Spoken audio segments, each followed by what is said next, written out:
The QLine crossed the finish line today on a journey that was years in the making. We told you at the top of this newscast about the new ride that's now rolling down Woodward in downtown Detroit.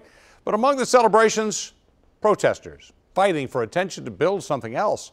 7 Action News reporter Shelley Childers tells us what they want.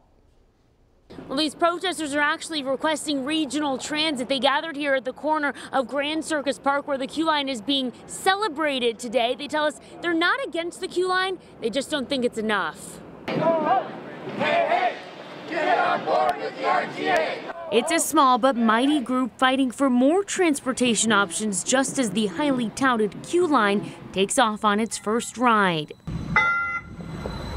It's not designed to be a mass transit system. Mason Hersenhord, the organizer of the Motor City Freedom Riders, wants a system that would help more Detroiters, like improving and heavily expanding the D-Dot bus lines and creating a multi-county system. Most employed Detroiters have a job north of 8 Mile, and for the thousands of Detroiters who need to use the bus system to get to work, that can be a pretty serious hardship because there aren't many consistent lines that are moving across 8 Mile. Idris Mutar lives in Dearborn without a car. He says the problems are even bigger in the suburbs. Completely inefficient.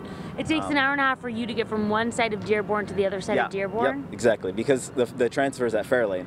Last November, the Regional Transit Authority had a proposal on the ballot to increase transportation across southeast Michigan, but it failed. It was barely 1%. We lost by 18,000 votes out of 1.8 million cast. This group wants it revamped and resubmitted to voters. They believe with Detroit Mayor Mike Duggan backing the proposal for a second time, they could get it passed. We want him to come out in support of a revised regional transit plan being put back on the ballot in 2018. Though they have a small turnout, they're hoping to have a big impact on the next election cycle. In Detroit, Shelley Childers, 7 Action News.